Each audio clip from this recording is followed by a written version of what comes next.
ज्योति कृष्णा जी, हरिद्वार से। राधा वल्लभ श्री हरिवंश महाराज जी। बाबा जी, मेरा आपसे एक प्रश्न बहुत समय से पूछने की इच्छा थी। मेरा 4 साल का अब कॉलेज है बाकी। वहां पर अधिकतम बच्चे एक दूसरे से बहुत अभद्र भाषा, गालियां, काम वासना में रुचि वाली बातें करते हैं। मैं इस माहौल में रहकर भी हर वक्त श्री जी का भजन होता रहे उसके लिए प्रयासरत हूँ। बच्चों से बात करते करते नाम कैसे चला सकता हूँ, डर लगता है फिसल ना जाऊं। महाराज जी, मैं जैसे आप कहोगे वैसा ही ठीक चलना चाहता हूँ। महाराज जी, मेरे पे कृपा करें कि नहीं, मैं। भक्ति तो की जा सकती है, ऐसा नहीं कि भक्ति नहीं हो सकती है। विभीषण जी लंका में रह के भक्ति कर लिए, जहाँ हर क्षण निशाचरी ही चेष्टाएं हो रही, अब गंदी से गंदी चेष्टाएं हो रही, खुले में ऐसे जिंदा मनुष्यों को, पशुओं को खा रहे हैं, आचरण बहुत गंदे कर रहे हैं। ऐसी उच्च कोटि की भक्ति विभीषण जी की कि भगवान सराहना करते हैं। महादेव जी भी कहते हैं, उमा ये देखो विभीषण संत है, उमा संत कई यही बड़ाई। जब भगवान के सामने आते, तुम सरीखे संत प्रिय मोरे। ऐसा नहीं है कि हम भजन नहीं कर सकते, पर हाँ ये जरूर है कि भजन की अनुकूलता होने पर भजन में ज्यादा रुचि बढ़ती, प्रतिकूलता होने पर एक विक्षेप सा मालूम देता है। और प्रतिकूल वातावरण में भजन करना बहुत कठिन है ना, पर अगर कर ले गए तो फिर तुम्हें कोई परास्त भी नहीं कर सकता। अनुकूलता में भजन करने पर प्रतिकूलता परास्त करती है। तो प्रारंभ में जब हमसे कोई बात करता तो अखंड भजन का एक भाव बना था कि निरंतर नाम जप करेंगे। तो अब गुरुजनों के पास रहना, समाज में रहना, तो बोलना ही पड़ता था। तो जैसे आपसे बात कर रहे हैं तो आपके चेहरे पर लिख रहे हैं, अभ्यास है ना, बार बार जी हाँ, कम बोलना, कम उत्तर देना, और नाम आपके चेहरे, तो हम आपकी तरफ देख रहे हैं तो आपको लग रहा है बड़ी एकाग्रता से देख रहे हैं। हम अपना काम कर रहे हैं। लिखा आपके चेहरे पे नाम है, स्मृति में नाम है, वाणी में हम वार्ता कर रहे हैं, तो हमारा स्मरण चल रहा है। बहुत साउंड जब बजते तब हमें विक्षेप होता, तो हम साउंड में रहकर अभ्यास किया। जहां साउंड बजते वहीं खड़े हो जाते, घंटा 1.5 घंटा निरंतर मंत्र, मतलब हम कहीं कमजोर ना हो जाए। जहां बाजार है वहां भी खड़े होकर भजन करना, एकांत है वहां भी भजन करना, भूखे रहकर भजन करना, खूब भोजन पा के भजन करना। हर स्थिति में अभ्यास किया जाता है ना। जैसे अब आर्मी का जवान पहाड़ में, ठंडी में, गर्मी में, समान में, जल क्यों, सब जगह उसको फिट किया जाता है कि ऐसी परिस्थिति में भी आप अपना कार्य पूरा कर लें। ऐसे ही भजनानंदी भगवान का पार्षद होता है। तो आपके ऊपर बड़ी कृपा है कि आप नवीन अवस्था में आप भगवत चिंतन पर महत्व दे रहे हैं। तो आप निश्चिंत, आपके साथ भगवान है, भगवान का स्मरण है। बस किसी से आपके द्वारा गलत नहीं होना चाहिए। आप देख रहे हो गलत व्यवहार कर रहा है, मृदु भाव, वो उसकी रुचि है, बाजार है, जिसका मन आवे जो खरीदे। तो आप आए हो कर्म भूमि में, उसका मन है वो गंदा कर्म करना। अगर पूछे तो बता सकते हैं कि आपका मार्ग गलत है, हमने संतों से ऐसा सुना है, जो आप आचरण करते हो गलत है। अपनी तरफ से नहीं कहना। अपनी तरफ से अगर हाथ मिला रहा है, हाथ मिला रहा है, ऐसा लगे कि मेरे जैसा ही है, पर आप अपनी चतुराई से भजन करने वालों के लिए उदाहरण दिया गया है। जैसे एक व्यभिचारिणी पत्नी, समझ रहे ना, अपने पति के साथ घर में रहते हुए भी वो सोनी लगा रही, सब कर रही, उसका चिंतन अपने जो जिस पर पुरुष से मित्रता की है उसका होता रहता है। किसी बहाने से दरवाजे में निकलेगी कि कहीं वो आ तो नहीं रहा है, पति के पास रहते हुए भी उसका चिंतन उसी के पास रहता है। वो तो मान लो गलत मार्ग में है, पर हमको हर जगह गुण देखना है। वहां से एक गुण मिला कि जैसे वो सबके साथ व्यवहार करती हुई, हंसती, बात करती हुई, चेष्टा करती हुई, कोई जान न पाए, और वो पर पुरुष से लगाव रखती है, ऐसे ही घर परिवार में रहते हुए परम पिता परमात्मा से यदि लगाव किया जाए, बहुत आराम से हो सकता है। देखो, हमारा हृदय केवल चाह ले कि मुझे भजन करना, तो कोई नहीं रोक सकता, क्योंकि अंदर की बात है ना। हम बाहर से आपके साथ खेलेंगे, हंसेंगे, बात करेंगे, पर अंदर एक पीड़ा है।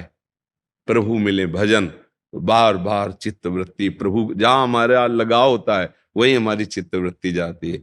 जैसे ब्रज की गोपी जन जब जल लेने जाती तो बाहर कुएं का मीठा जल होता था, तो 2-3 मटकी रस्सी बाल्टी सब साथ लेके जाती। अब एक मटकी यहाँ है, हाथ में बाल्टी है, रस्सी भी, और ऊपर कई मटकियां हैं, और अपनी सखियों से बात करते हुए जा रही। रसखान गोविंद ने यूं भजिए जो नागरिको चित गागर में। ब्रजवासिनी गोपियों का चित्त कहाँ है? अगर वो जरा सा बैलेंस बिगड़ा तो मटकी भी फूट जाएगी, पानी में गिर जाएगा। रसखान गोविंद ने यूं भजिए जो नागरिको चित गागर में। सबसे कोई जान न पाए कि आप भजन करने वाले, अच्छे आचरण वाले, आप एक भगवत भक्त है, नहीं। सबके साथ ऐसे दिखाई दे रहा है एक नॉर्मल आदमी, और अंदर से अगर दिखावा करोगे भक्ति का तो बाधा हो जाएगी, अगर अंदर तो फिर कोई बाधा नहीं। अंदर से कौन प्यार को कोई जान पाता है क्या? बाहरी नाटक को प्यार के जानता है, हम तुम्हारे बिना जी नहीं सकते, ऐसा वैसा, तो दिखाई देता है हाँ भाई प्यार करता है, लेकिन वो अंदर की बात है। प्रीतम नेत्रों की भाषा समझते हैं। प्यार में नेत्रों की भाषा होती, वाणी का ज्यादा प्रयोग नहीं होता। प्यार में जिससे प्यार होता है नेत्रों की बात।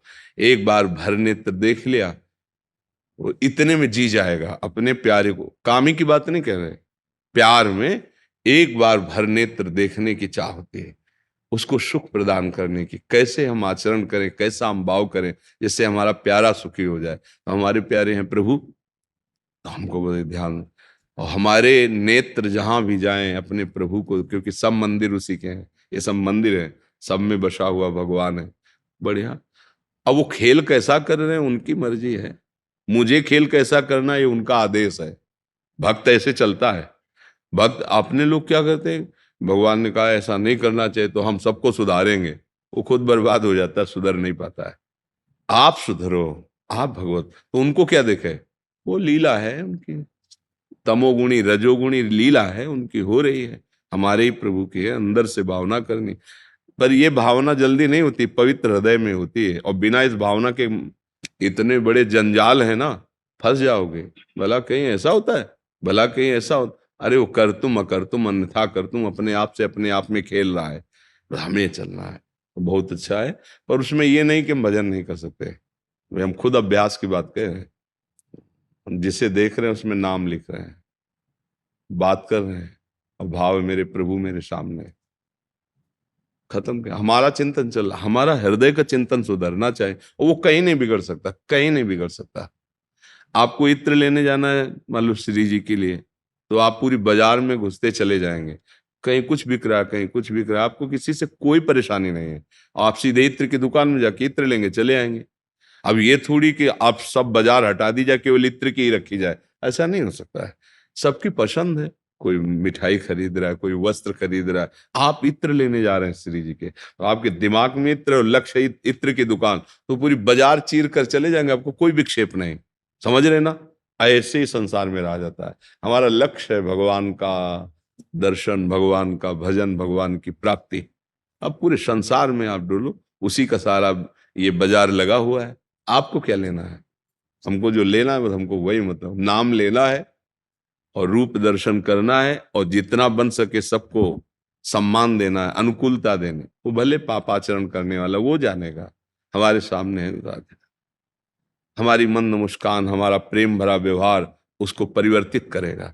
हमें चेष्टा नहीं करनी उसके साथ दुष्टता की, क्योंकि एक दुष्टता का आचरण कर रहा है, एक उसको दुष्ट कह रहा है, और एक खड़ा होकर दुष्टता को देख रहा है। तीनों समय बर्बाद कर रहे हैं, तीनों एक ही रंग में रंग रहे हैं। समझ रहे ना, हाँ, ना हमें दुष्टता देखनी है, ना हमें दुष्टता का आचरण करना है, ना दुष्टता की बात चिंतन करनी है। हमें तो नाम चिंतन करना है, भगवान को पाना है।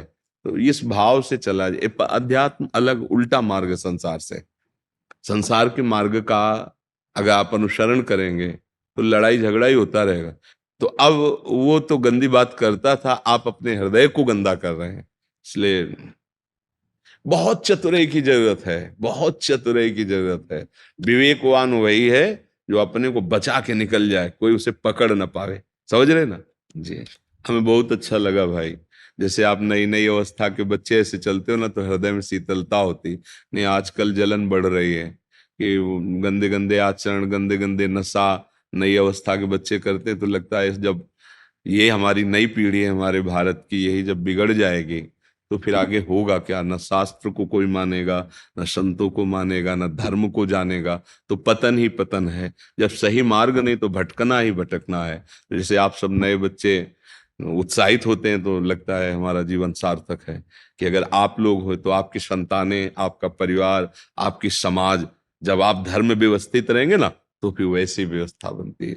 भगवान कृपा करें, बुद्धि शुद्ध रहे, शरीर स्वस्थ रहे और मन प्रभु की आज्ञा और प्रभु के नाम में रहे, तो हमारा जीवन सार्थक हो जाएगा।